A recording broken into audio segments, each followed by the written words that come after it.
vamos retomar. Peraí, deixa eu primeiro ver se a gente está de acordo sobre velocidade. Se eu disser, andei aqui em linha reta e no tempo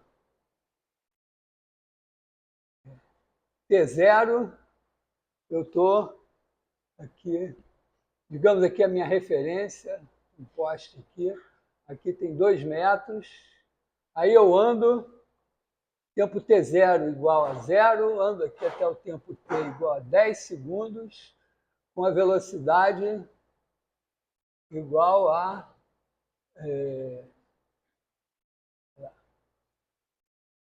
20 metros por segundo. Todo mundo sabe calcular em quanto, depois de 10 segundos, onde é que eu estou aqui? Qual é a distância que eu percorri?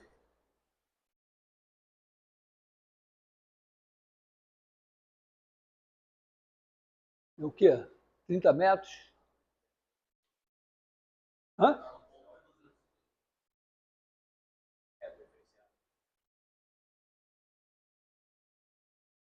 Não, eu só quero saber. Bom, aqui, vamos dizer, daqui.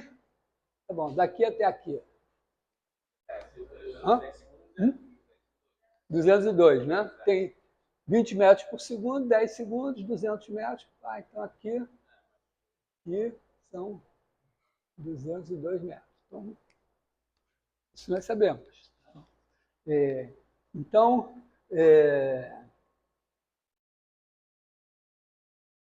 se eu disser que eu estou aqui e andei para cá com uma velocidade também 10 metros por segundo. E depois de 20 segundos, qual é essa distância aqui? 200 metros. Né? Tá, mas 200 metros você fez o quê? Você pegou a velocidade e multiplicou pelo tempo, ou pelo ΔT, se o tempo não for 0. Então, se eu te disser que aqui tem uma velocidade V, eu vou representar por uma flechinha. V, o tamanho da flechinha é a velocidade propriamente dita. A flechinha está ali para indicar que eu estou andando para cá. E se eu andar daqui até aqui, no tempo, aqui eu estou no tempo T0, aqui eu estou no tempo T. Então, digamos que esse tamanho V aqui a velocidade no seguinte sentido, né? Esse tamanho daqui é em metros por segundo alguma coisa, tá? Então, esse tamanho... Vou chamar esse tamanho aqui, mas tamanho de norma de V. Então, norma de V é a minha velocidade. E, ao mesmo tempo, é esse tamanhozinho aqui. Então, em 20 segundos, agora não é mais 10 metros por segundo, é V. Onde é que eu vou parar aqui?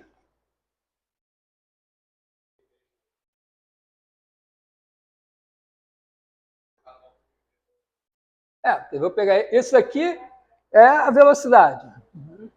Mas agora não é 20, é T e T0. Então, multiplico por T menos T0. Né? Tá legal? Agora, aqui eu não estou te dando... Agora, aqui a situação é a seguinte. Eu não posso te dar só esse cara. Você está usando isso aqui porque eu disse que está andando nessa direção. Então, quando eu dou a flechinha, eu estou dando o tamanho da flechinha, que é a velocidade propriamente dita, e para onde eu ando. Então, isso aqui é como se fosse o quanto eu ando em 1 segundo, se meu tempo é dado em segundos. É esse tamanho aqui. Se eu andar em t menos t0 segundos, eu vou pegar e vou multiplicar esse tamanho aqui por t menos t0. E aí eu estou definindo uma multiplicação pela flechinha, e t menos t0 vezes a flechinha v. Os professores de física sempre vão colocar uma flechinha aqui em cima para dizer que é um vetor. Então, essa flechinha aqui em cima é para dizer que esse cara é flechinha.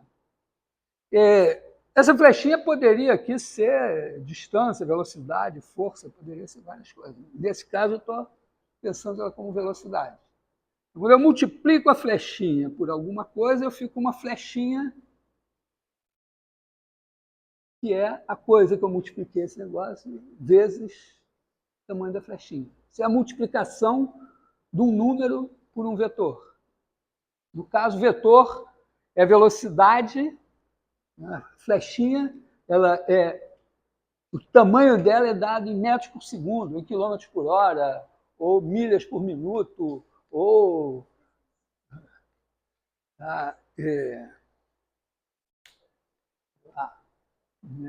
anos-luz por ano, uma coisa assim. Tá? Qualquer coisa que seja unidade de medida por unidade de tempo. Isso a gente... Claro que na física é super importante você saber quais são as unidades e tal. Os matemáticos têm a mania de desconhecer as unidades. Tá? Mas aqui, quando você vê esse V, significa que é distância por tempo. Mas tem uma flechinha, porque não é só a rapidez. Eu preciso saber, quando eu vou descrever o movimento, com que velocidade eu ando, mas para onde. Então, em vez de chamar, em vez de dizer a velocidade é 10 metros por segundo, eu digo, não, a velocidade é um vetor que tem embutido aqui no tamanho dele a rapidez, mas ele indica para onde você está andando nessa rapidez. Então, é como se você dissesse, ó, tem essa flechinha aqui de, sei lá, 30 metros por segundo, quando você multiplica por 10 segundos, ela vai ter 30 metros aqui. É como se ela medisse 30 aqui, porque a unidade de tempo é segundo. Então, a primeira coisa é essa, você tem as flechinhas que vão ser usadas para esse tipo de coisa. Não é muito habitual a gente somar velocidades. Mas uma coisa que é bastante útil, eu falei, é somar, é dizer, bom, eu vou partir de algum ponto. Então, quando eu vou descrever o movimento, eu tenho que dizer a velocidade e tenho que dizer o ponto em que eu estou em algum instante. Não, eu dou um instante t0, eu digo, em t0 eu estou aqui no ponto A. E aí eu boto a flechinha a partir do ponto A, e dali eu multiplico. É tempo t0. Então, como se eu dissesse, na escala do tempo, t0 é a minha referência, e todo o tempo que tiver, eu vou olhar t menos t0. Quanto que passou de t menos t0, que aí eu multiplico por v e vejo para onde eu vou.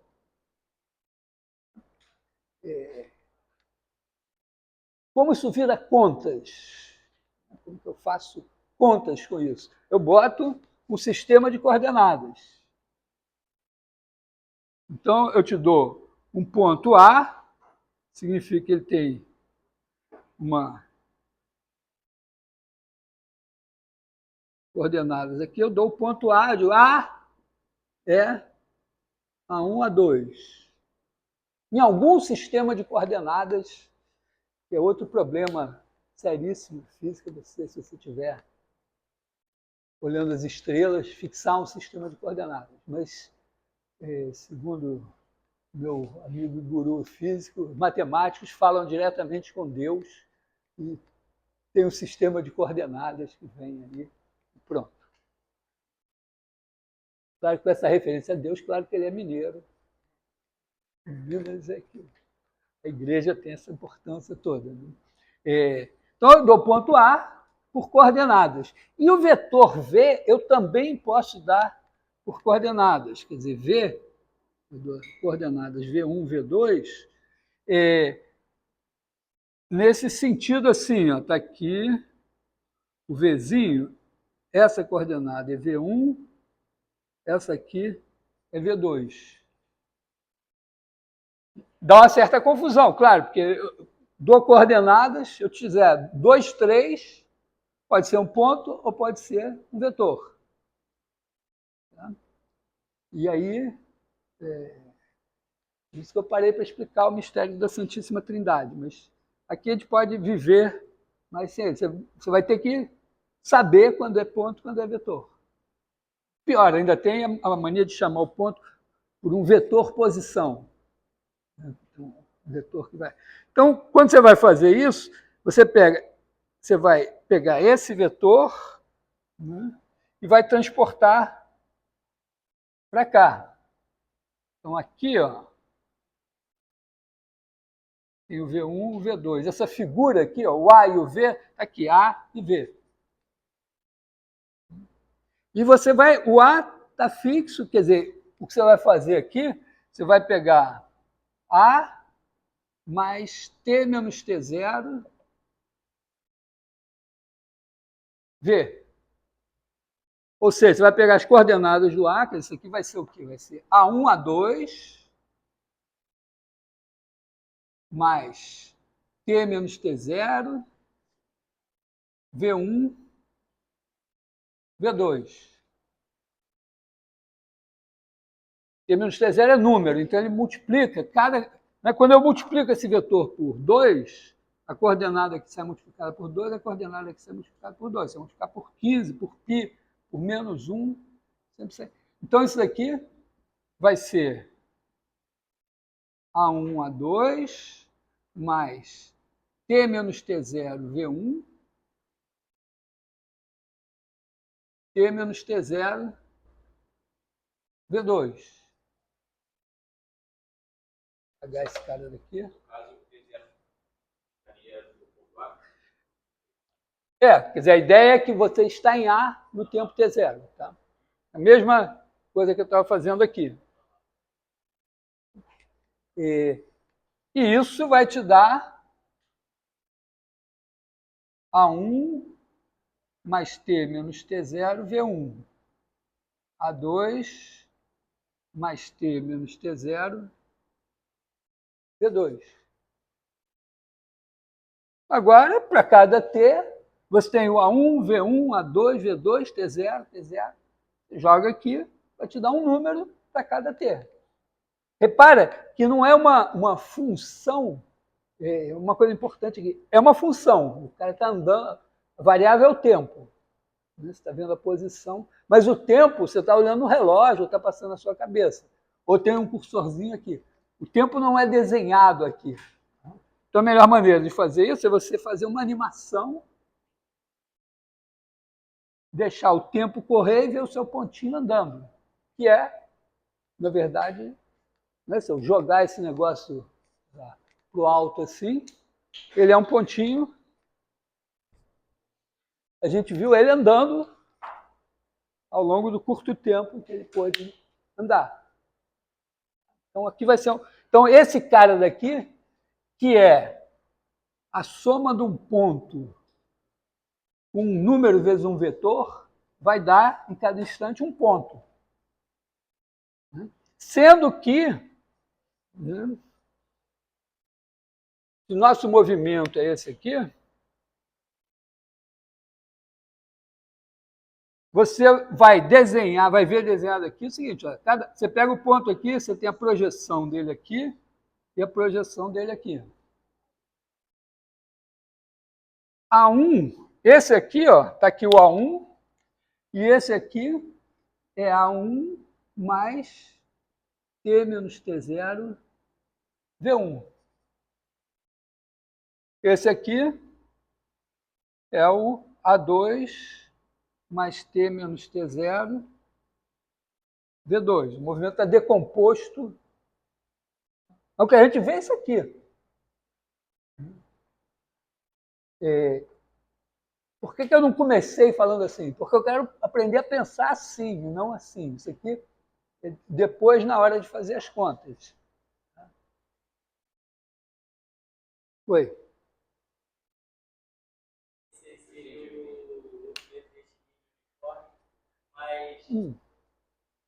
Seria mais ou menos próximo da parametrização da reta?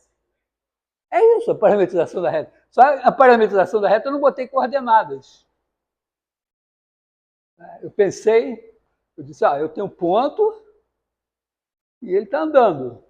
Aí eu dei a flechinha que diz para onde ele está andando e vai sair andando. Agora, quando eu boto coordenadas, eu preciso das coordenadas para desenhar. Né? Até para várias coisas. Eu preciso das coordenadas para descrever o negócio, senão fica só... Mas o conceito do movimento retilíneo uniforme é esse. Você tem um ponto e você anda a partir daquele ponto, o tempo passa e o ponto vai andando. Não tem coordenadas nisso. As coordenadas são uma coisa que só começa lá pelo século XVII. É claro que vão ser as coordenadas que vão nos permitir algebrizar essas coisas e fazer contas, formular coisas. Mas...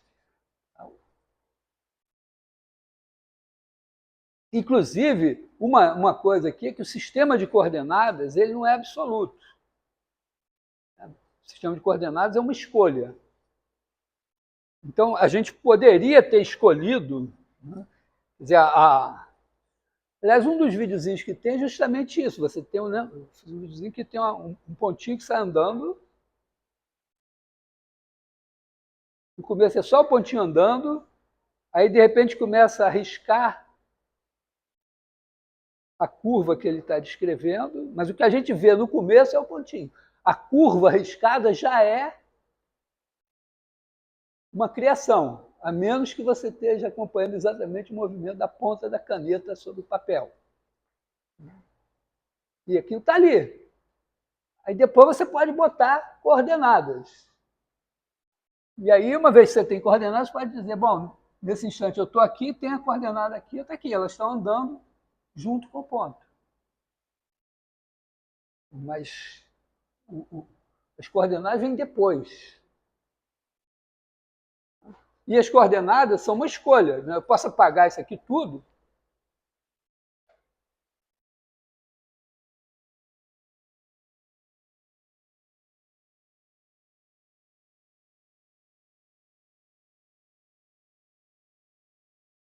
Ou quase tudo.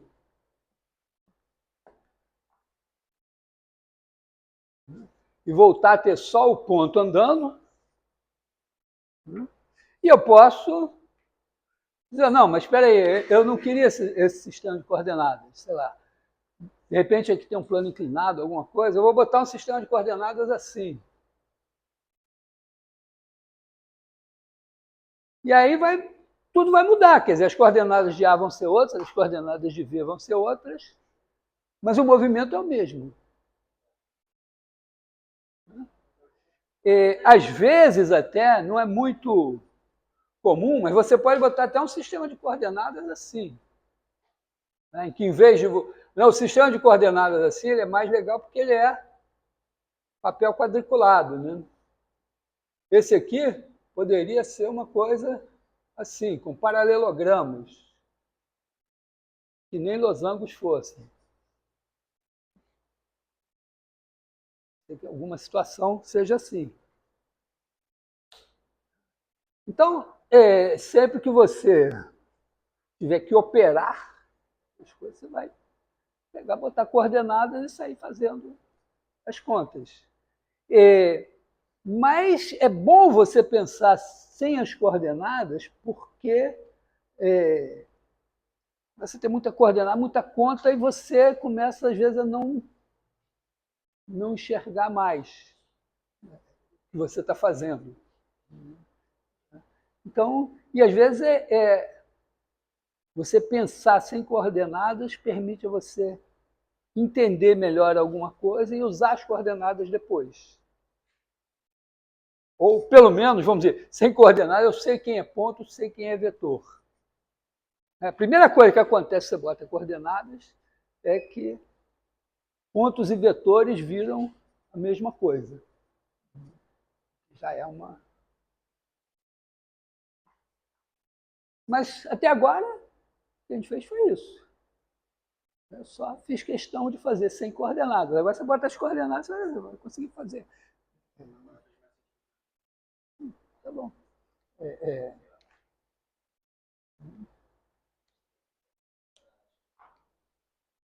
As coordenadas são uma espécie de segurança, rodinha da bicicleta e tal.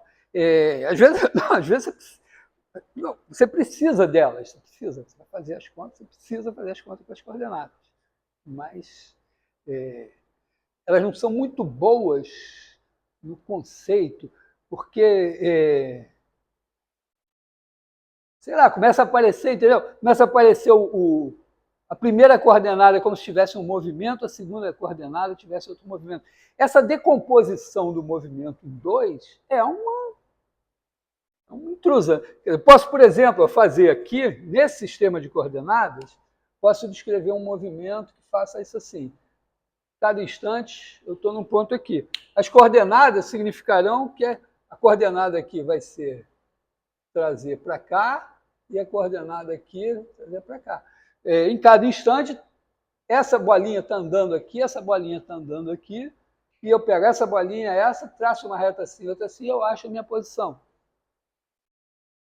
Mas são intrusas essas bolinhas, elas não existem. Elas existem porque eu criei esse sistema de coordenadas. Como? Não é exatamente. Quer dizer, a referência aqui, a gente chama de referencial, é o sistema de coordenadas, quer dizer, a origem. Né? E esses dois, esse é o vetor unitário daqui, esse é o vetor unitário daqui, acontece. Aqui é o 1 é esse, aqui o 1 é esse. Então, esse sistema, que você pode pensar como os eixos e tal, são o seu sistema de referência. A bolinha não, porque ela está andando. Né?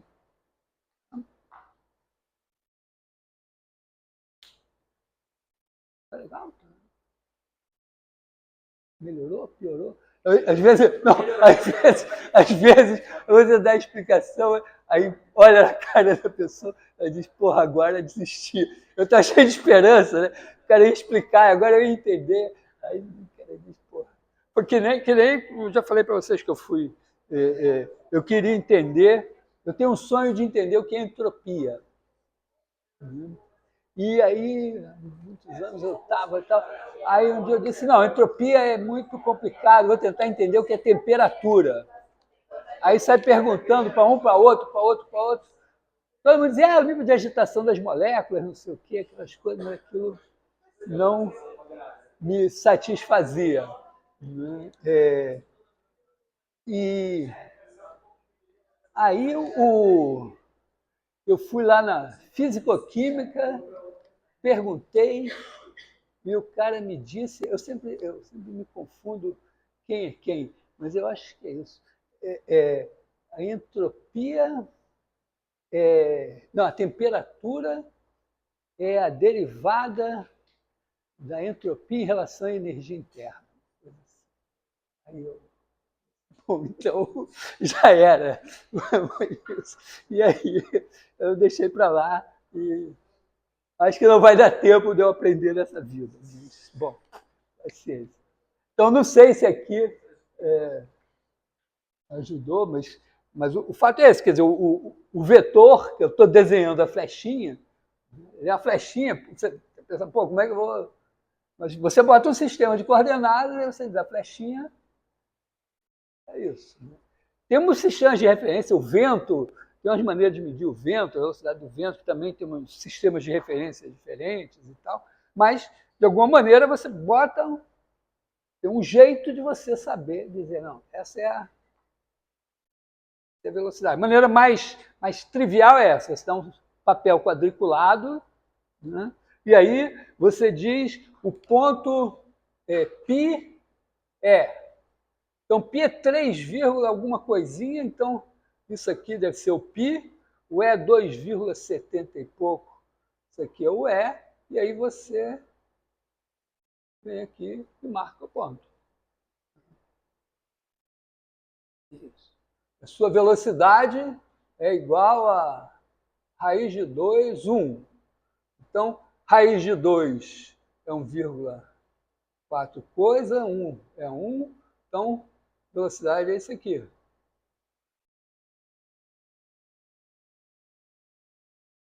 Eventualmente você bota lá. Então.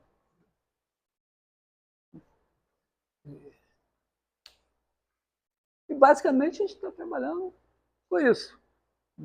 É claro que eu podia, vamos dizer, fazer a questão do centro de massa na versão com coordenadas.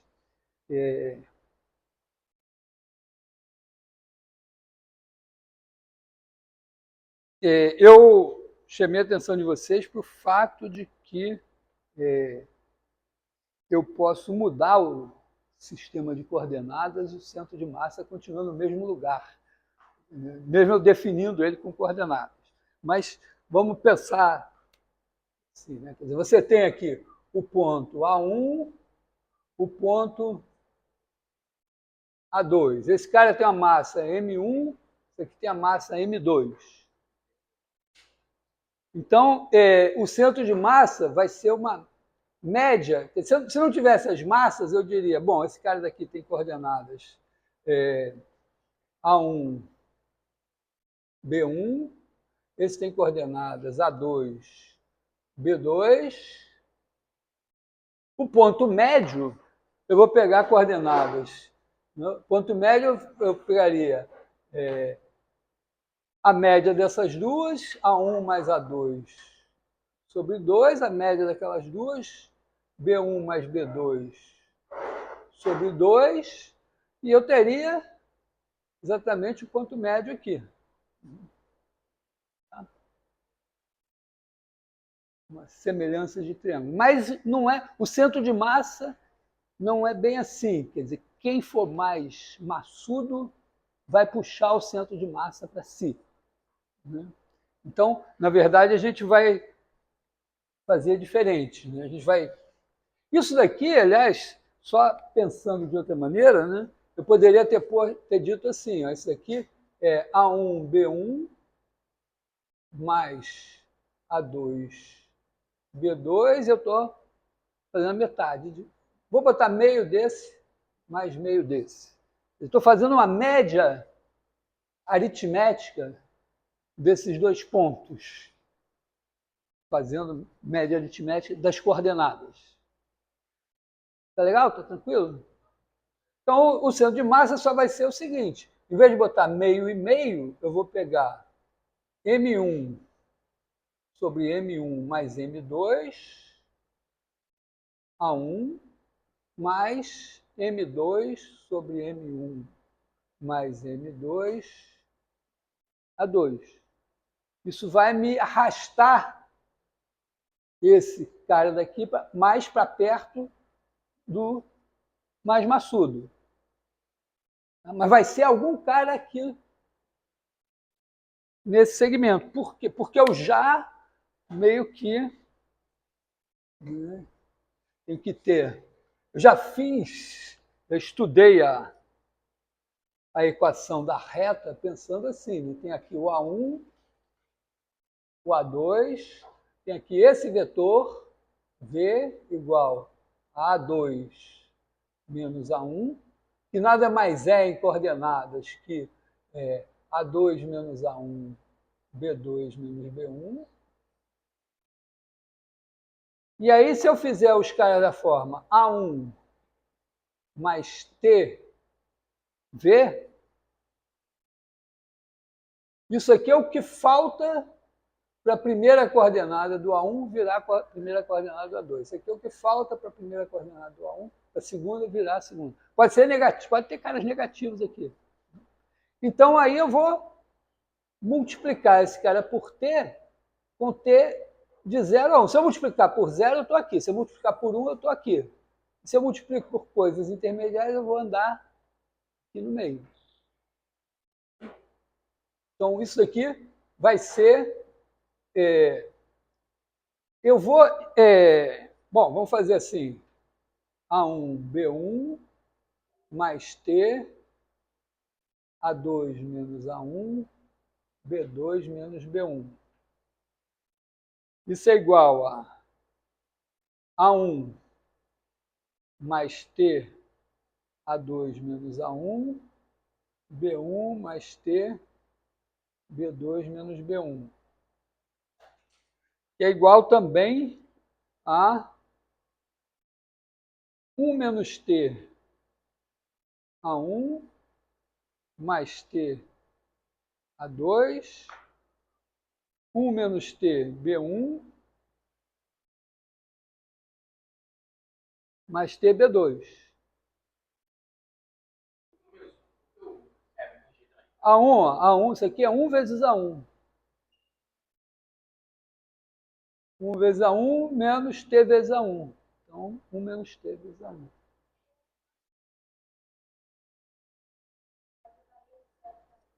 Por quê? De 0 até 1?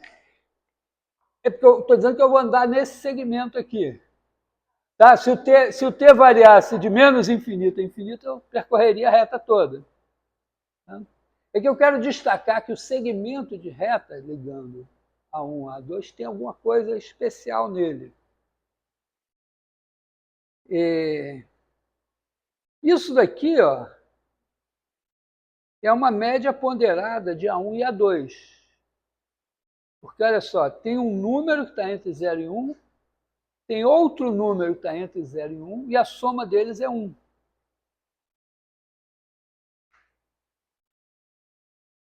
Quer dizer, tem algo aqui no segmento de reta, ele tem alguns mistérios que não estavam assim tão revelados. Né? Tá? Pensa só, se eu faço T 0 menor ou igual que T menor ou igual que 1. Aí eu faço 1 menos T. Bom, se T é maior ou igual que 0, 1 menos T é menor ou igual a 1. Como T é menor ou igual a 1, 1 menos T é maior ou igual a 0. Então, são dois números entre 0 e 1, e a soma deles, trivialmente, né, é 1. Então, eu posso, de repente, esquecer o tempo e dizer, olha, eu tenho dois números que somados dão 1, dois números positivos que somados dão 1. E eu estou fazendo uma média ponderada desses dois caras aqui. E aqui eu... Oi?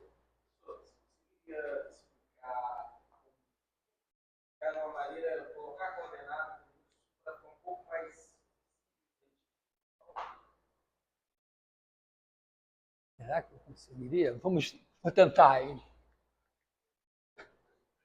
Digamos assim, eu tenho aqui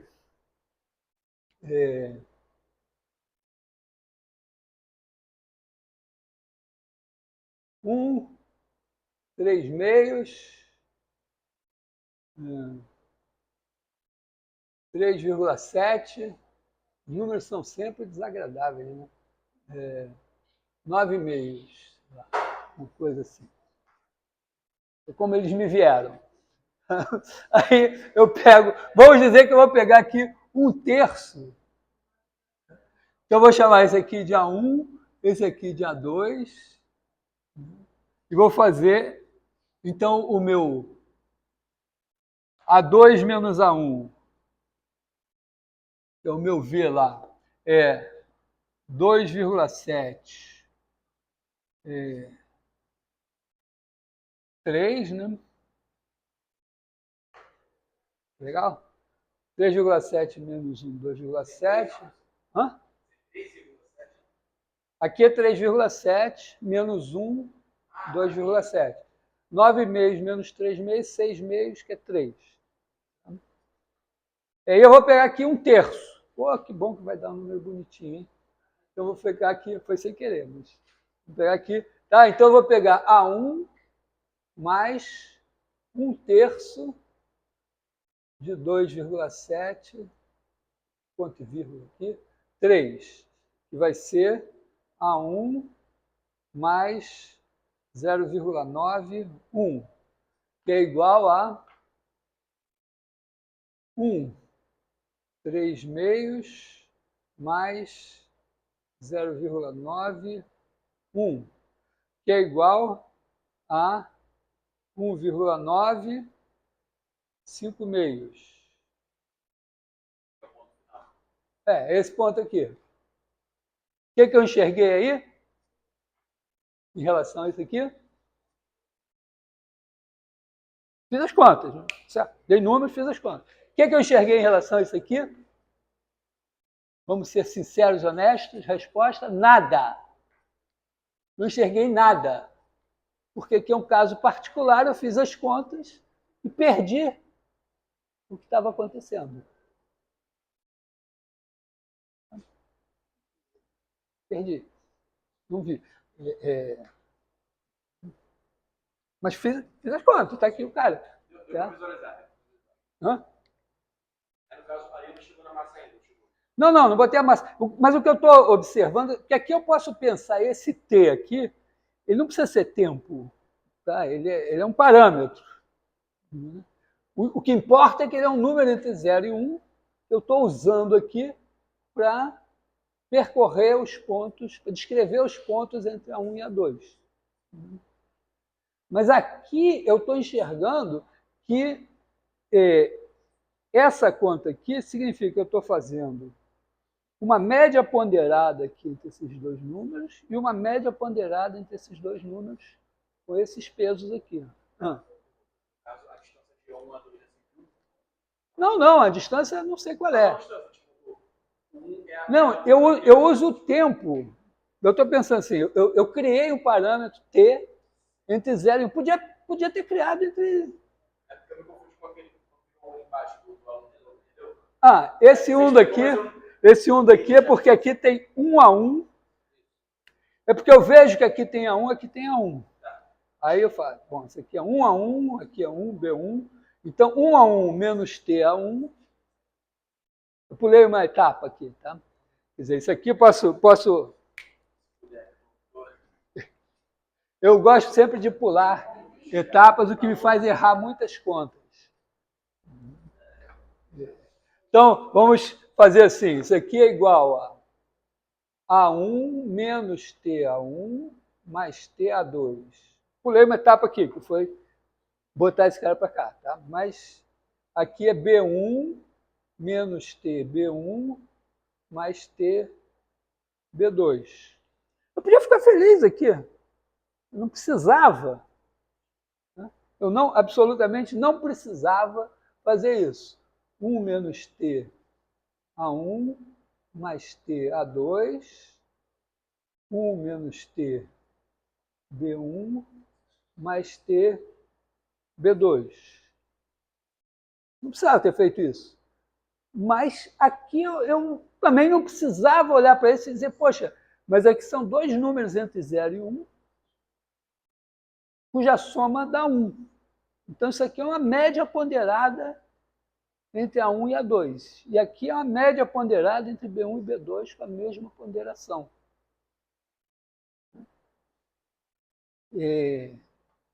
Eu posso até escrever isso aqui também assim, ó. Então, quer dizer, isso aqui é 1 menos T A1 B1 mais T A2 B2, desfazendo.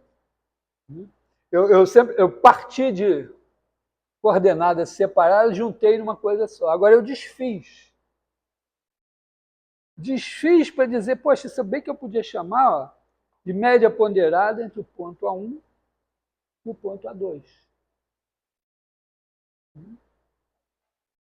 Quer dizer, quando eu pego o segmento ligando A1 e A2, cada ponto do segmento é uma média ponderada entre A1 e A2. Quando o tempo está mais próximo de zero, o peso do A1 é maior. Quando o tempo está mais próximo de 1, o peso do A2 é maior. Mas eu posso pensar em média ponderada entre pontos. Oi? Por exemplo, você mostrou que na prática a gente vai usar a parte da esquerda, certo? Vou usar o quê? Coordenadas. Coordenadas a gente usa a parte da esquerda. Você está usando a parte da direita somente para explicar, certo? Não. Ou a gente usa isso também na prática? Depende do que você chama de prática. Você vai ser um físico, ou você faz isso, se você só fizer contas, você... Bom, tudo bem, você pode ser um físico experimental, que é o que importa. Vai lá, faz as contas e descreve as contas. E deu as contas, os resultados, descreve, ó, deu isso aqui. Mas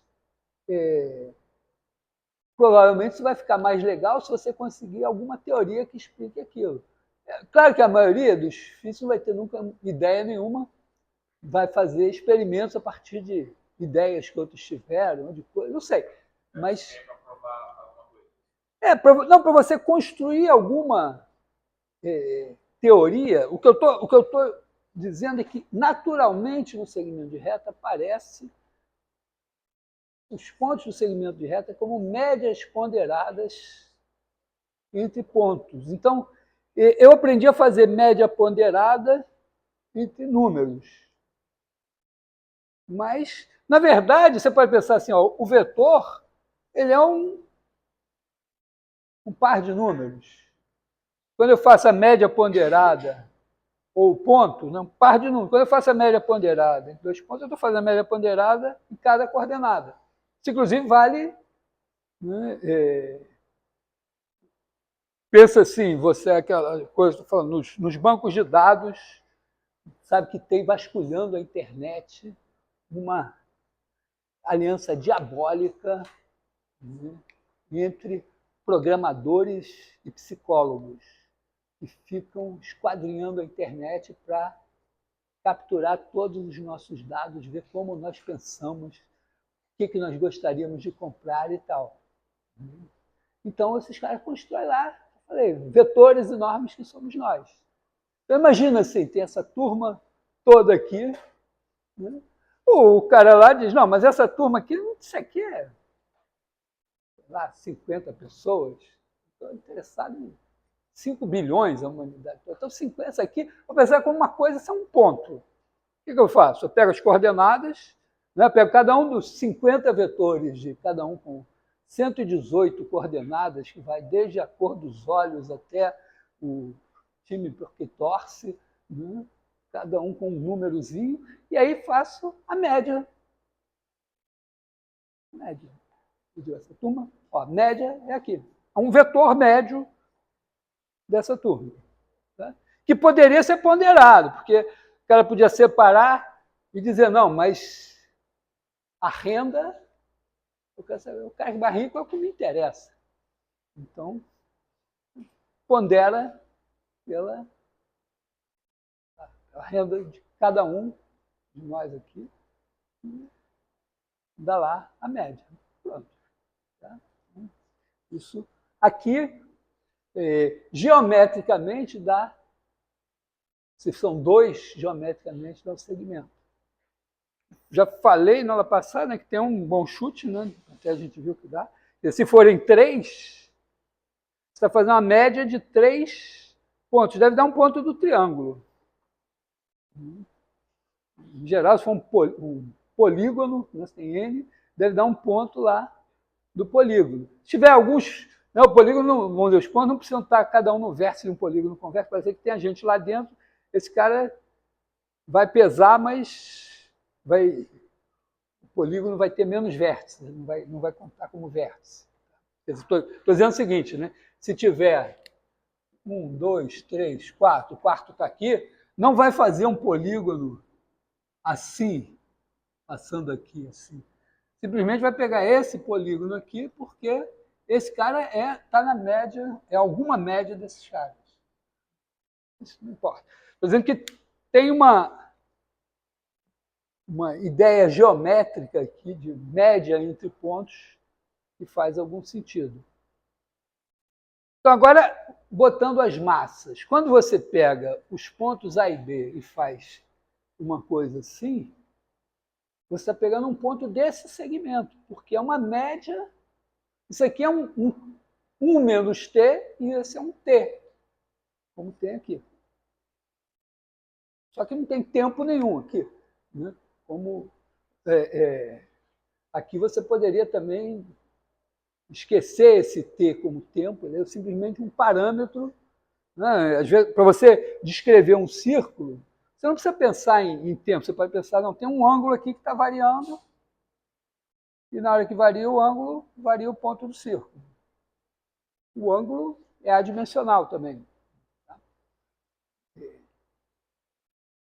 Então, o que eu estou dizendo é assim, que o centro de massa é uma coisa que você parte, vamos dizer, se você tivesse aqui, estaria exatamente no meio do segmento. E o centro de massa puxa sobre o segmento mais para perto do cara que for mais maçudo. Só que centro de massa não precisa ser duas partículas. Nem tem tanta graça, né? Pode ter N partículas. E a ideia é essa, exatamente o que eu falei aqui da média da turma. Você pega cada ponto, você bota as coordenadas dele e faz a média. Se é centro de massa, você vai ponderar pela massa. Então, simplesmente vai pegar.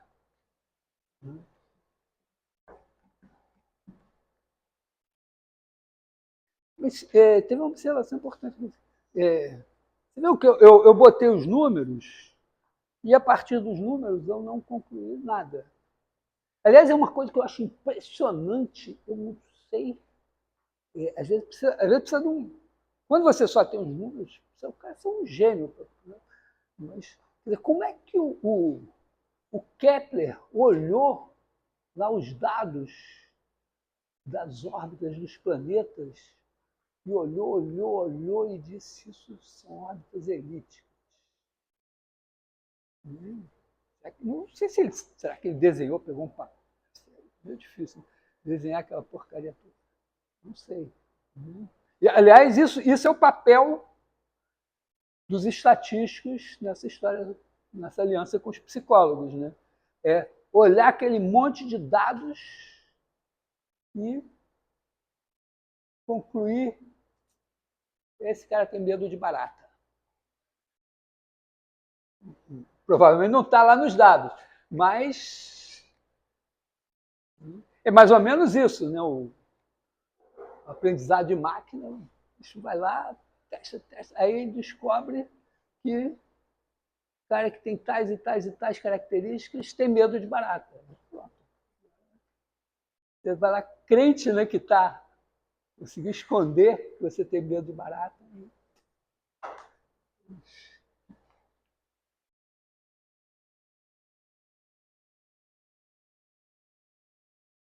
Então, ó, você pega.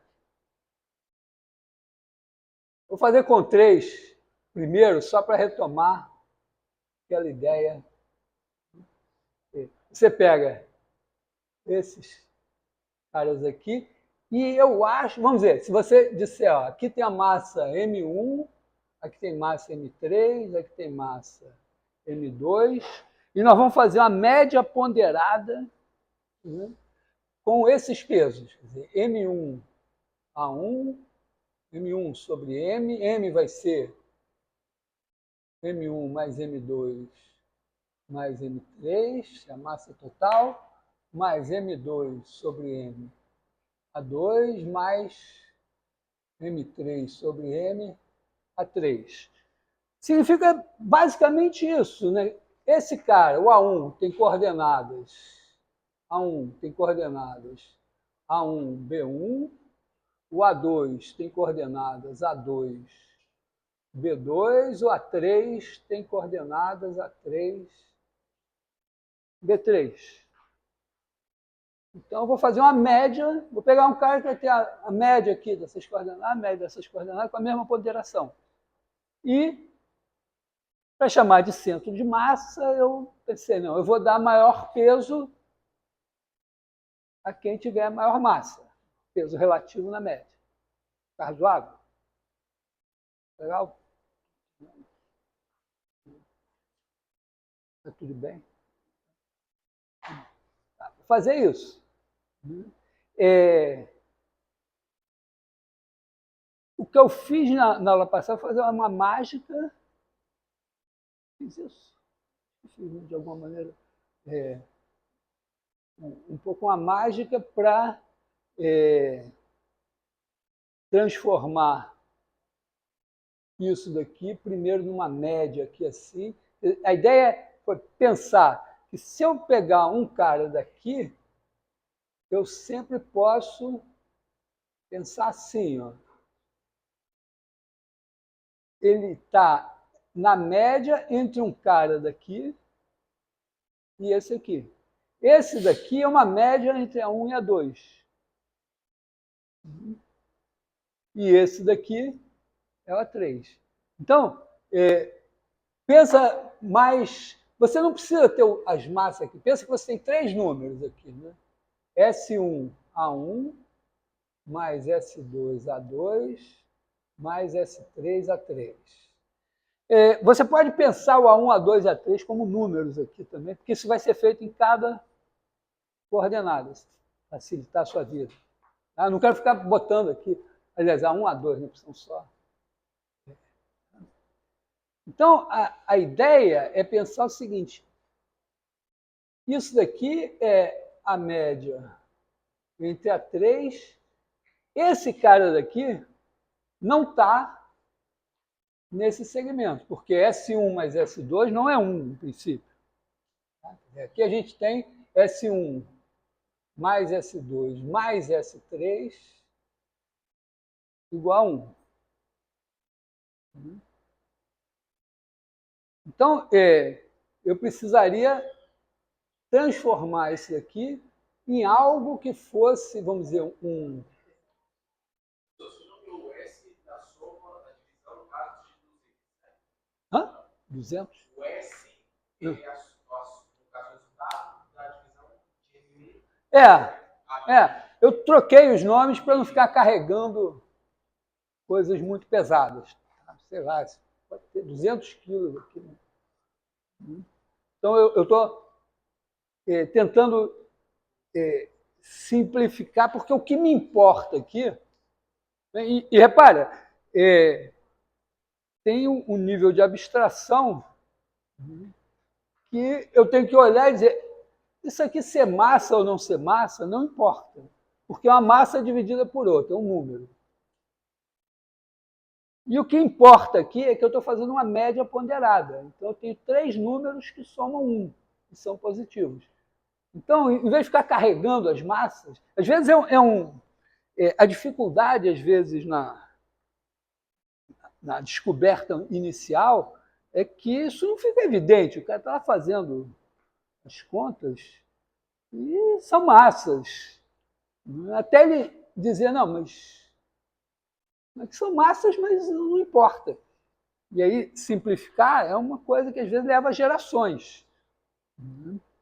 Primeiro o cara, descobre um negócio arduamente lá e tal. Depois os outros dizem, mas não. Então, estou pensando assim. Quer dizer, esse cara daqui, né, isso aqui devia ser uma média da média.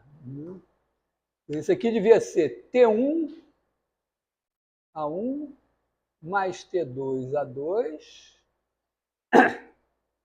E agora, ó, esse cara teria que fazer média com esse daqui. Só que esse daqui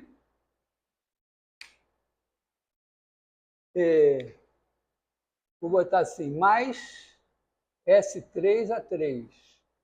Esse aqui, tá certo? Quando eu for fazer a média entre esse e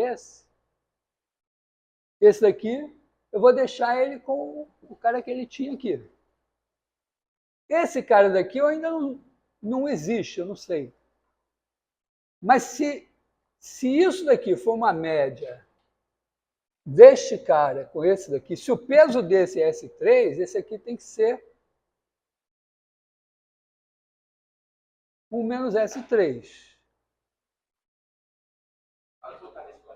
Hã? Hã?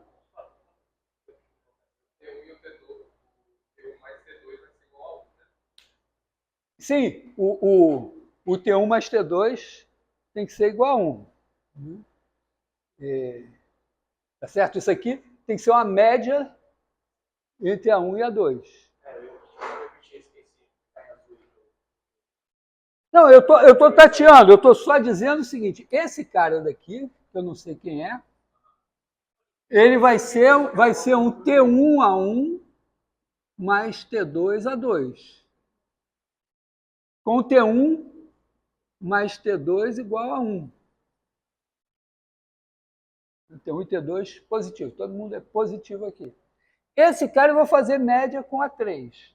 O A3, eu não tenho por que mudar o peso dele. Então, ele vai ser S3A3.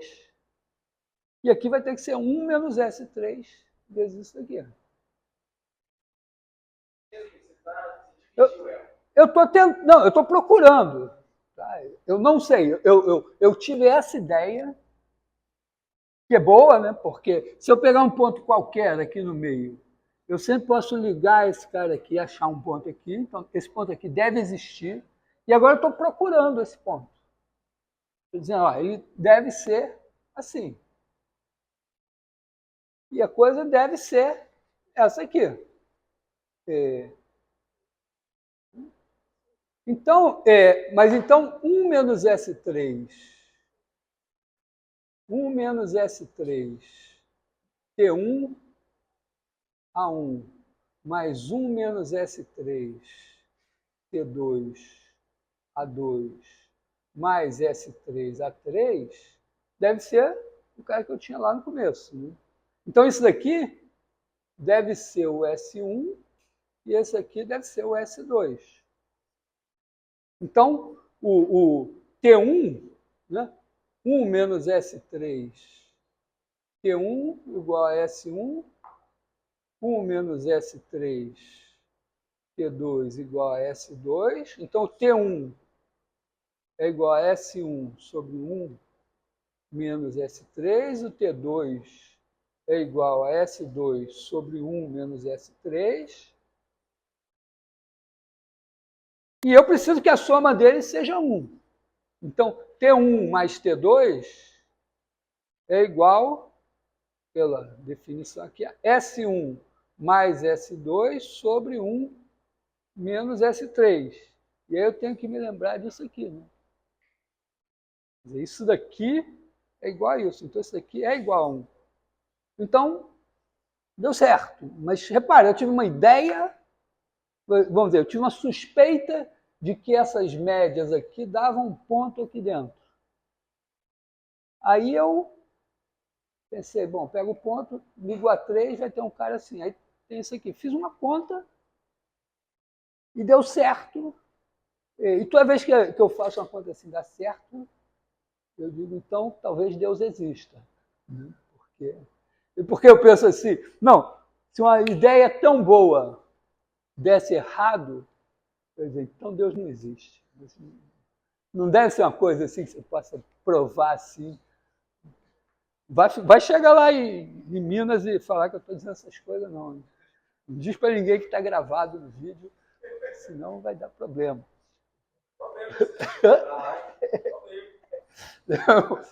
Não, eu só estou falando, entendeu? Seria uma... Né? Tem certas coisas que você diz, não é possível. Às vezes você acha que teve uma ideia boa e depois você descobre que não era. Mas... Então, aqui, repara, se eu botasse números, Eu ia precisar botar muitos números, e ver dar certo sempre alguma coisa. Porque você. Às vezes é isso, você faz uma coisa 1 milhão de vezes e aí você diz, parece que tem um padrão. É o experimental. Aqui eu estou deliberadamente não botando números para ver se eu encontro alguma coisa que não dependa dos números. Então, o que está aparecendo aqui, e que eu poderia, de certa forma, né, fazer a mesma coisa, agora botando um quarto cara aqui, dizendo, bom, um quarto cara seria uma média entre esse e um que está aqui, uma coisa assim, mas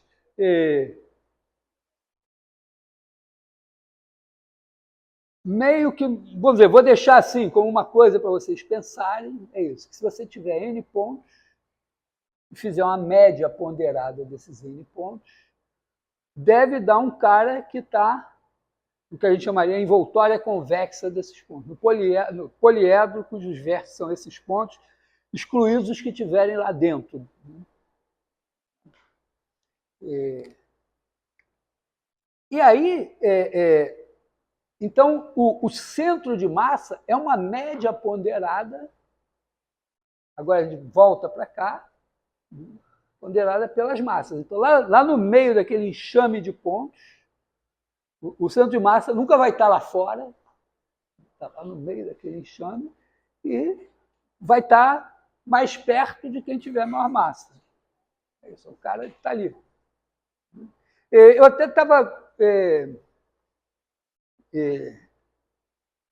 comentando hoje, né, que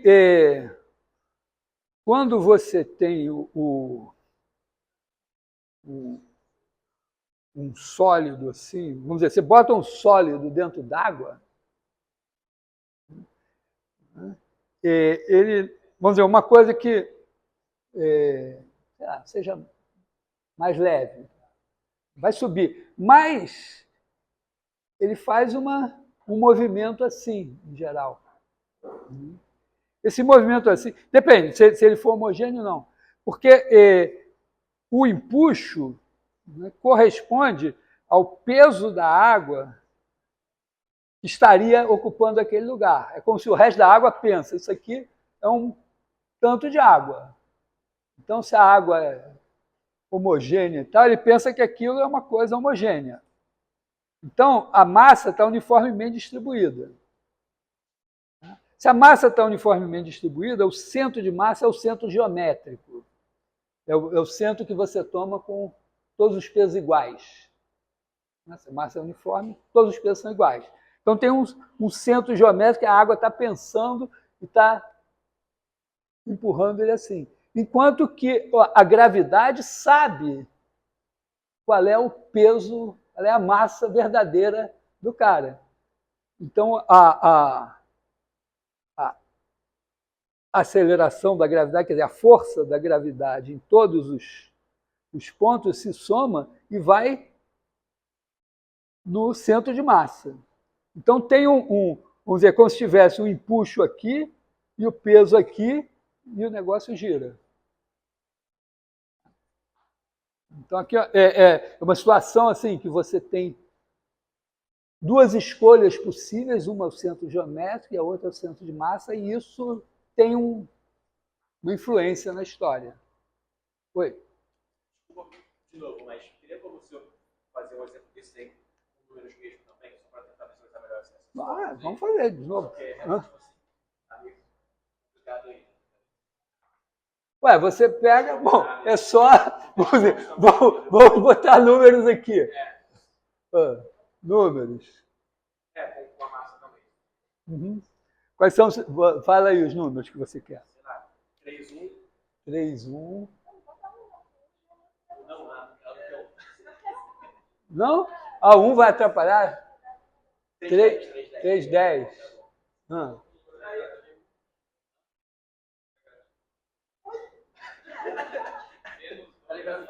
Menos que?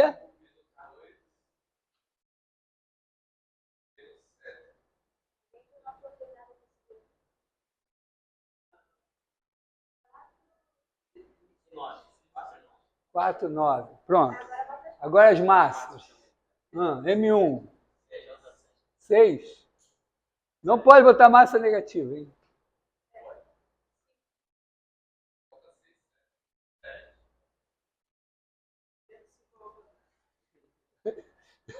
Então, são esses caras aqui. Então, aqui, ó, nós temos M1 mais M2 mais M3 é 18. Né? Então, aqui a gente tem, só de sacanagem, 1/3. Os outros não vão ser simplificados. Mas, não, às vezes tem isso. Você vê o negócio e simplifica. Aí aquilo vai te atrapalhar depois. Não era para ter simplificado. Né? Porque aqui M2 quanto? 5. 5 18avos. E esse daqui é 7 18avos. E aí a gente vai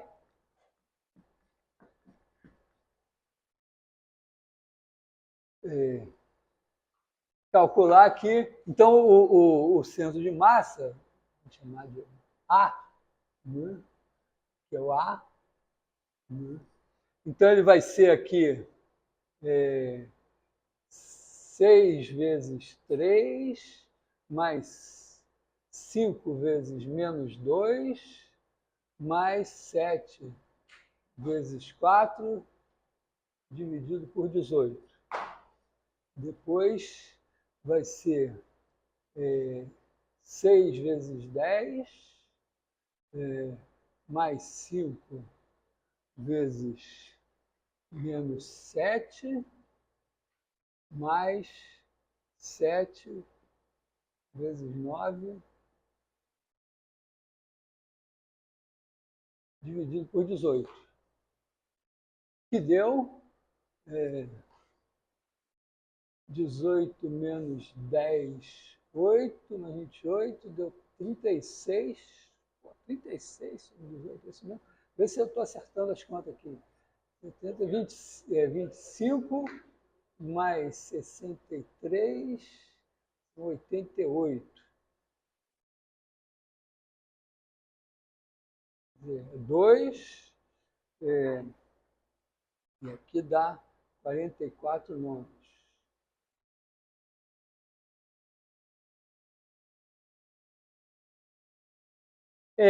Se você desenhar, talvez faça mais sentido, né? Porque vamos dizer, na hora que você desenhar, esse cara tem maior massa. Então, certamente o centro de massa vai estar mais perto dele que dos outros. Se não der isso, alguma coisa está errada, né? Às vezes é bom isso, você faz a conta, aí vai lá, testa certas coisas e diz, pô, eu dificilmente enxergo que eu errei uma conta, mas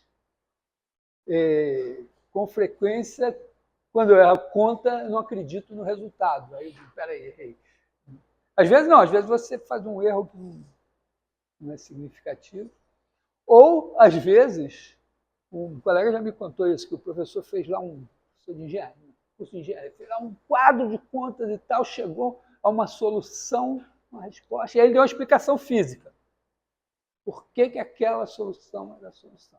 Depois que ele acabou a explicação física, um aluno disse, professor, mas acho que tem um erro, aí tinha um erro de conta. Aí o cara fazia as contas todas e deu uma solução completamente diferente, e ele imediatamente deu uma explicação física, explicava por que aquela devia ser a solução. Então, às vezes, você tem uma explicação física para a solução errada, outra para a solução certa, e também não é fácil.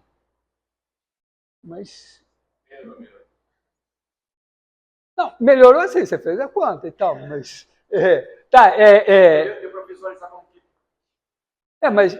Mas é melhor se você agora marcar esses pontos no papel quadriculado. Agora você botou 10, 7 e tal, vai ter que fazer lá nas pontas, olhar, marcar esse cara aí no meio e conferir. Né? Ele tem que estar mais perto desse daqui do que os outros e mais perto desse do que desse aqui. Você deve ser mais ou menos... quer dizer, não sei, né? Porque, vamos dizer, não é bem assim, né? Mas quem está mais perto desse tem, né? Mas, por exemplo, se esse mais pesado estiver bem mais para cá, pode ser que ele puxe o centro de massa para mais perto desse do que do outro. Tá? Você tem que... É legal nesse sentido. Por isso que eu acho que é interessante fazer a simulação no GeoGebra, porque o GeoGebra permite a você pode colocar esses pontos clicáveis, você pode fazer isso assim, ó. Tá lá, você bota aqui, esse aqui é o M1, esse aqui é o M2, esse aqui é o M3. De 0 até alguma coisa, né? E você clica aqui, o A1, o A2, o A3. Aí manda ele calcular e vai pintar o centro de massa. Aí você deixa, aí você pega e puxa o A3 e vê o centro de massa se mexer. Você mexe na massa aqui e vê o centro de massa se mexer. Então, tem algum tutorial de como usar esse site? Porque eu tentei mexer nas situações, eu não entendi o tutorial é muito, os tutoriais são ruins, eu não sei. Mas basicamente você tem aqui, quando você tem aqui ponto. Eu não sabia onde achar qual função. Mas no caso aqui, você tem ponto, reta. Ponto, você pode ter o ponto que simplesmente você clica. Essa parte aí eu consigo fazer. Pode. E tem aqui, em algum lugar, você tem o parâmetro, não me lembro qual é o nome, que abre esse negócio. Só que, dependendo, pode ser ou parâmetro ou legenda. Então, tem umas coisas assim. E tem aquela coisa que você, no começo, você sempre começa a clicar. Você clicou em ponto, aí você está em ponto aqui. Aí você resolve mexer alguma coisa aqui, você clica aqui e ele marca outro ponto. Aí você tem que se habituar com isso. Oi?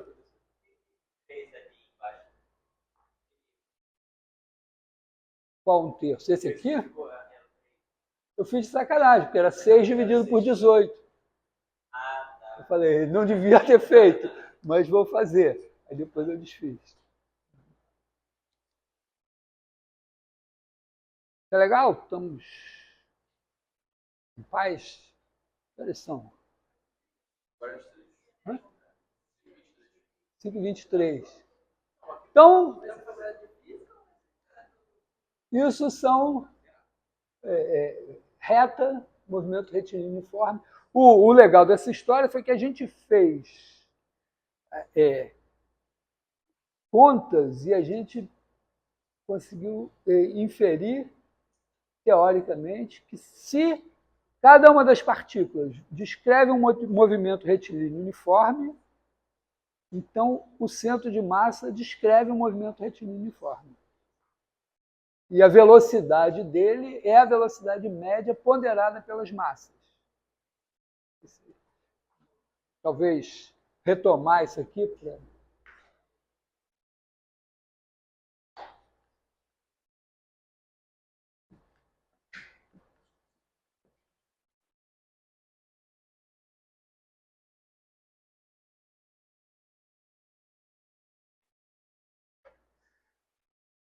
A gente botou assim, pontos A1 até a N, N pontos. Velocidades V1 até Vn e massas M1 até Mn.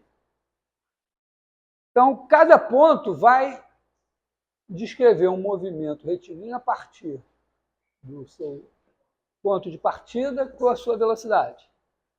Então, você vai ter P1 de T vai ser A1. Vou botar sem T0, tá? Tempo zero, esse aqui.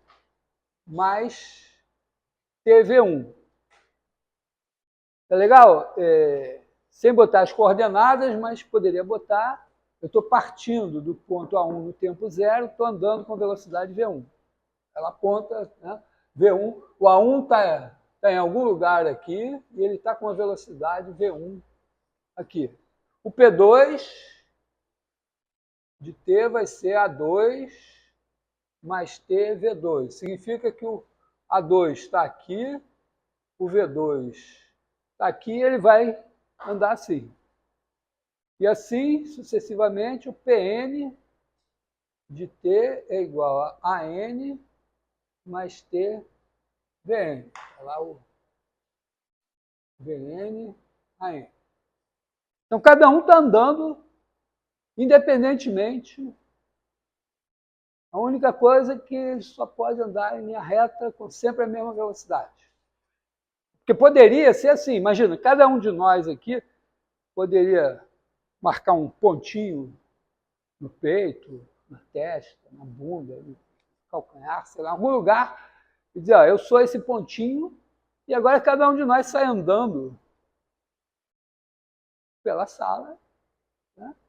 E a gente poderia atribuir a cada um desses pontinhos a massa de cada um de nós, e aí teria um centro de massa, né, que seria, né, o centro de massa em cada instante vai ser P de T igual a...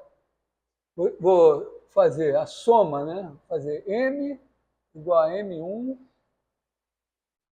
mais M2 mais Mn, a massa total. Então, M1 sobre M, P1 de T, mais Mn sobre M, Pn de T. Quer dizer, então, em cada instante eu tenho um ponto, cada um desses ocupa uma certa posição, e aí tem lá suas coordenadas, então, cada instante, esse tem coordenadas, esse tem coordenadas, esse tem coordenadas, no tempo T, aí você faz a média dessas coordenadas ponderada pelas massas. Então, nós estamos andando cada um aqui, e aí tem essa conta que é feita, certo? Tem um sistema... Eu não sei nem se eu faço a brincadeira, né, com esses máquinas de matar. Vocês já pensaram uma coisa? Que, vou te dizer, olha, eu sou uma pessoa caretona, não bebo, nunca fumei, não tomo drogas, mas a gente tem uma... Não, a gente tem toda uma aversão ao perigo das drogas, não sei o quê, mas arma só serve para matar. E a gente normaliza ter arma e tal, guerra, coisa assim. E agora tem essas armas maravilhosas aí que detectam onde o cara está. Então eu imagino que não seria difícil ter um sistema aqui que detectasse o pontinho, né, um sensorzinho, né? O nosso pontinho podia ter um sensorzinho, né? Então, em cada instante, o sistema tem a posição do nosso pontinho, né? Só que, em vez de atirar na gente, ele vai simplesmente usar esses pontinhos e essas massas para calcular o centro de massa e vai ter lá a posição do centro de massa calculada. Tá? Isso, vamos ver, só dá para saber, se a gente está andando assim aleatoriamente, só vai dar para saber o centro de massa fazendo essa conta. Mas aqui os movimentos estão restritos a isso aqui. Então, a gente pode dizer, né, que essa conta é feita substituindo esses valores aqui. Então, isso aqui, ó, é M1 sobre M, A1 mais TV1, mais Mn sobre M, AN mais TVN. Poderia abrir nas coordenadas, mas essa conta, pensa o A1, você pode pensar que ele ou é a coordenada, a primeira coordenada do A1 ou a segunda. E a conta que você faz é a seguinte, né? Isso aqui você pode dizer, ó, eu multiplico esse por esse, somo com esse por esse, somo todos os caras assim, ó. M1 sobre M, A1, mais M2 sobre M, A2, mais Mn sobre M, AN. Isso corresponde a pegar essas primeiras parcelas aqui. Tá? Multiplicar esse por esse, só deixa esse para depois. E agora, ó, todos os que sobraram têm T. Então, eu vou botar T vezes M1 sobre M, V1, mais Mn sobre M, Vn. Usei um algebrismo, né? Mas que foi isso? Foi dizer, não, esses caras aqui são pontos, eu vou somar tudo que tem ponto, esses aqui são velocidades, eu vou somar tudo que é velocidade, vou pegar o tempo e vou tirar fora. O que é isso? Esse daqui é o centro de massa no começo de tudo. É a média ponderada desses caras. E isso daqui é uma velocidade média ponderada pelas massas. Quer dizer que esse cara daqui é o P de T, que é o centro de massa em cada instante, ele corresponde, o movimento dele corresponde a você partir do centro de massa e andar o tempo todo com essa velocidade V aqui. A média dos vetores também. Você está tirando a média dos vetores. Tá? Não eu não adivinharia isso, não sei. Tá? Mas é o que saiu aqui na conta. Tá? Então, vamos dizer, nós temos isso. Você tem os pontos se movendo em movimentos retilíneos uniformes e o centro de massa também se move em movimento retilíneo uniforme. Isso é parte de uma coisa mais geral, que é o seguinte. Os movimentos retilíneos uniformes aqui significam que não tem força. Força é o que vai modificar, né? Tem da inércia, né? Do Arquimedes, a lei da inércia, que é, se não tiver força, o cara ou fica parado ou está em movimento retilíneo uniforme. Esse delta é um A. Por isso você não entendeu. Porque ele não era um delta, ele é esse A aqui. Foi legal, o telespectador adorou a sua pergunta, porque ele também não estava entendendo porra nenhuma. Na verdade, assim, esse cara se move em movimento retilíneo uniforme porque a resultante das forças externas aqui é zero. Aqui é zero em cada ponto. Mas se tivesse outras coisas acontecendo aqui, ainda assim poderia a gente ter o centro de massa andando em movimento retilíneo uniforme. Vocês vão ver física. Vamos dizer, se eu tivesse derivada, eu podia fazer isso com derivada. Então, isso é a reta. Que horas são? 34. Então, agora, depois a outra coisa que a gente viu foi o produto escalar.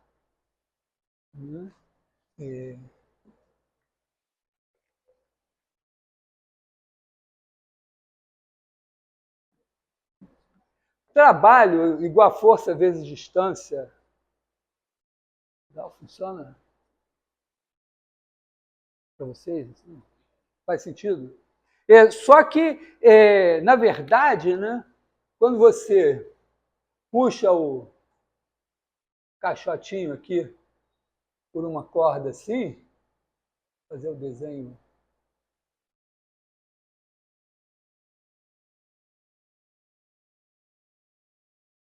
Puxando assim, né? você faz uma força para cá,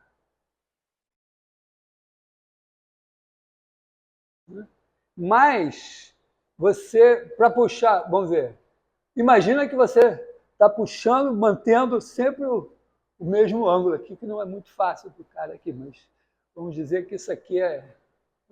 Aí esse cara vai recuando, né? Faz um outro dele aqui, e esse negócio anda essa distância aqui. Você pode botar essa distância como um vetor distância. Vou botar um vetor, outra coisa. Então, na verdade, o trabalho, a parte da força, a força pode ser decomposta em uma componente assim e outra assim. E, na verdade, a parte que é considerada para definir o trabalho é só essa daqui, que é a projeção. Que é exatamente... Então, você não vai fazer... Você tem o vetor F e o vetor E. Você não vai fazer F vezes E. Você vai fazer F... Aqui é um θ, cosseno θ, vezes E. A parte da força que está para cima, ela não está realizando o trabalho. É sempre uma sacanagem, sempre aquela coisa, o cara que carrega o peso e essa força que ele está fazendo aqui não realiza trabalho. Mas ela está, vamos dizer, ela está sendo cancelada pelo peso aqui, está de alguma maneira diminuindo o atrito, mas é isso. Isso aqui é exatamente o produto escalar do vetor F pelo vetor E, que é também notado assim. O produto escalar sempre tem uma coisa de projeção. Aqui o F cosseno θ é a projeção de F na direção do vetor E. Aqui não é sobre, eu às vezes falo sobre o vetor E, mas é na direção do vetor E. Oi? Esse aqui é outra notação para isso aqui. É um colchete assim. Então, essa definição aqui, quer dizer, a gente bota isso como uma definição geral. Você tem assim, dois vetores, vou botar ele mais torto. Dois vetores, U e V, aí tem um ângulo θ. Você diz que o produto escalar de U por V é igual a norma de U, norma de V, cosseno θ. A norma é o tamanho. Alguém me perguntou, né? Foi aqui que alguém me perguntou, né? De módulo. Eu aliás, em matemática, a gente não fala módulo vetor. Eu achei lá o livro Steinbrück, não sei o quê, que é um livro, vamos dizer, de segunda linha. Mas eu tinha outros livros que falavam vetores em português, tradução, todos falam. Esse livro, aliás, ele tem uma coisa que normalmente o livro de matemática, ele não tem uma coisa que o livro de matemática tem, que é o índice remissivo. Porque você está lendo, e de repente você encontra um termo lá que você não sabe o que significa. Por exemplo, módulo. Aí você vai lá no índice remissivo e ele diz onde é que aquilo apareceu e aí você acha a definição. Então, ele não tem o índice remissivo. Os outros todos, eu consultei, têm índices remissivos e nos índices remissivos de nenhum deles tem a palavra módulo. De todos tem a palavra norma. Então, mais ou menos... Claro que cada um fala como quer, mas se você falar... se você falar com um matemático, o módulo do vetor, ele vai sentir que você está falando português de Portugal, mas ele vai entender. É meio uma coisa assim. Então, aqui é norma de U, norma de V, cosseno θ. E eu fiz lá umas tantas piruetas, né, para mostrar que em coordenadas canônicas, se você botar o U e o V em coordenadas U1, U2, V1, V2, isso aqui vai ser o 1, V1, mais o 2, V2. Precisa que os vetores, vamos dizer, que as unidades de medida aqui sejam iguais e tal, tem umas coisas assim. Bom, então o que vai acontecer? A gente vai escrever isso e vai pensar isso. Frequentemente, assim. Porque ele está olhando as forças, os vetores. E esse negócio de produto escalar é uma ideia muito geral que aparece em outros contextos, e em outros contextos, às vezes, isso aqui não faz tanto sentido. Em RN, né? Você faz, quando essas coisas têm N coordenadas, essa fórmula faz sentido, é só somar até o NVN. Aí você usa isso, na verdade, para atribuir ao RN uma certa geometria. Você cria uma fantasia geométrica baseada nisso aqui. Mas é isso. Isso aqui vai ser... Vocês nunca mais vão poder viver sem isso aqui em física. Toda vez que você projeta, faz um fluxo, sempre está presente. E ele nos permite, com essa fórmula aqui, calcular. Bom, as normas a gente já sabia, mas permite também calcular ângulos. Quer dizer que a gente pode, com as coordenadas, né, você dá um ponto aqui, outro ponto aqui, e você mede essa distância simplesmente olhando para as coordenadas, usando Pitágoras, basicamente. Esse negócio. E você dá um vetor aqui, outro aqui, você mede o ângulo entre eles usando essa fórmula também. Oi. Aparece ali, posso tirar um retângulo e é um retângulo, né?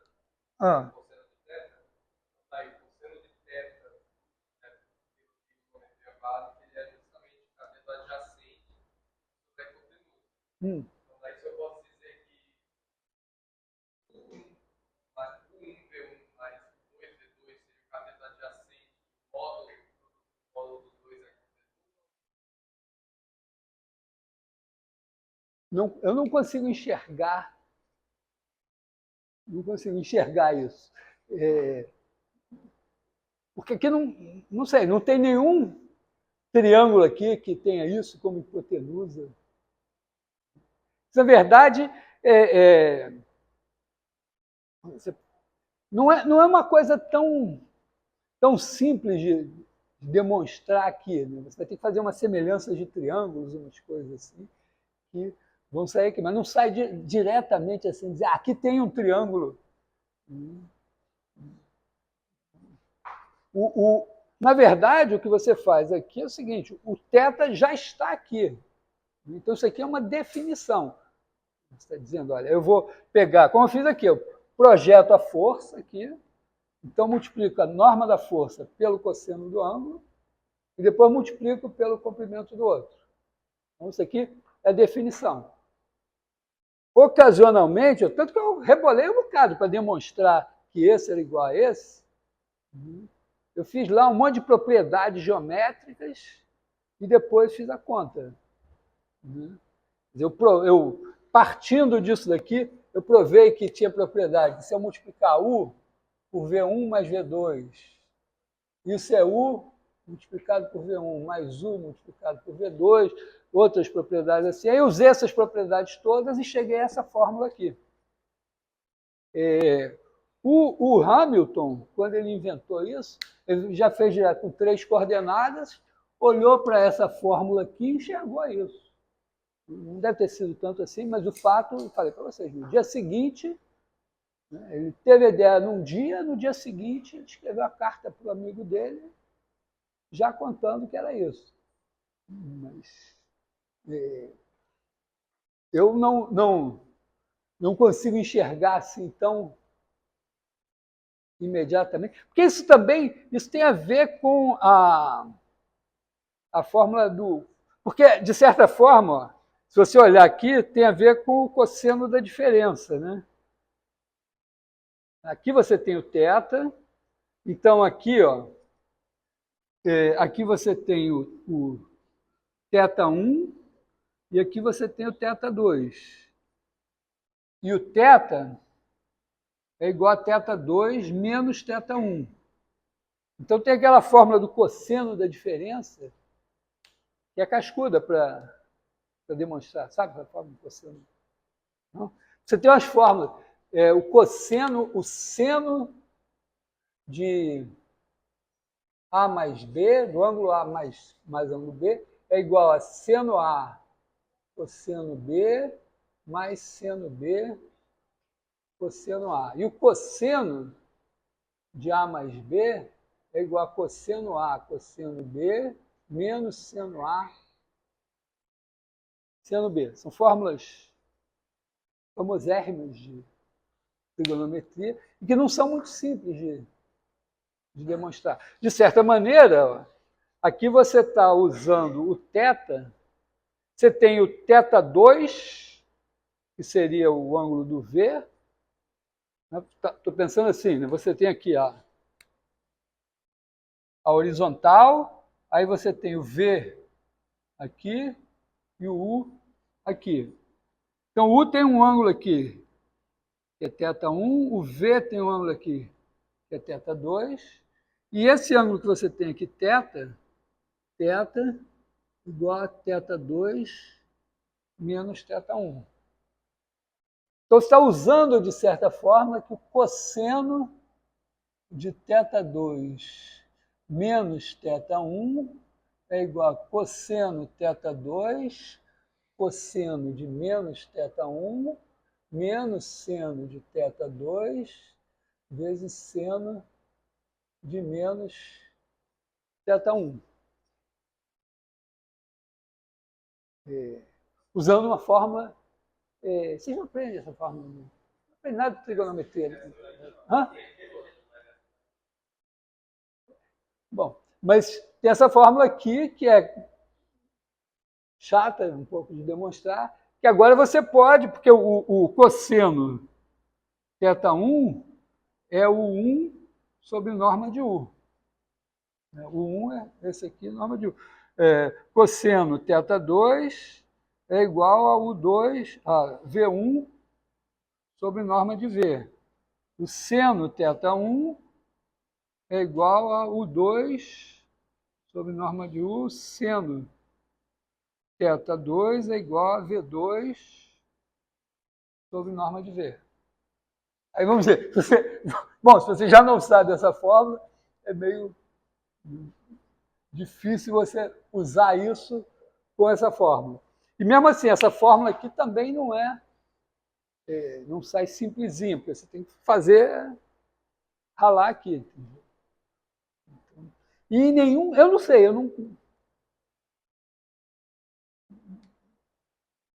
assim, de cara, eu não saberia fabricar aqui um triângulo que tivesse isso aqui como hipotenusa e isso como cateto. Alguma coisa que você olha assim e dá. Mas se você fizer, me ensina. Vou ficar feliz.